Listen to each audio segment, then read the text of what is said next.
ময়মনসিংহের ভালুকায় গণপিটুনিতে নিহত হওয়া যুবক দীপুচন্দ্র দাসের গ্রামের বাড়ি পরিদর্শন করেছেন শিক্ষা উপদেষ্টা অধ্যাপক সিআর আবরার।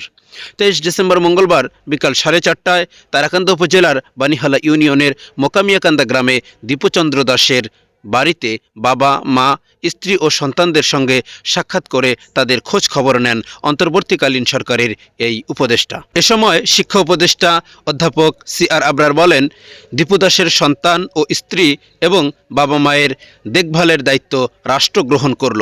আমি আসার আগে প্রধান উপদেষ্টার সঙ্গে দেখা হয়েছে। তিনি আমাকে পরিবারটির সঙ্গে কথা বলতে বলেছেন। পরিবারের কি চাহিদা তা পরিবারের সঙ্গে আলাপ করে নিরূপণ করা হবে। আমাদের স্থানীয় প্রশাসন আছে, তাদের মাধ্যমে এই যোগাযোগ হবে। এ সময় দীপু দাসের বাবা রবিচন্দ্র দাস নিজেদের অসহায় অবস্থার কথা তুলে ধরে উপদেষ্টার কাছে ছেলের হত্যাকারীদের বিচার দাবি করেন। দীপুচন্দ্র দাসের পরিবারের পাশে সরকার রয়েছে। এই কঠিন সময়ে আমরা তাদের আর্থিক ও কল্যাণমূলক সহায়তা প্রদান করব এবং নিয়মিত যোগাযোগ রাখব।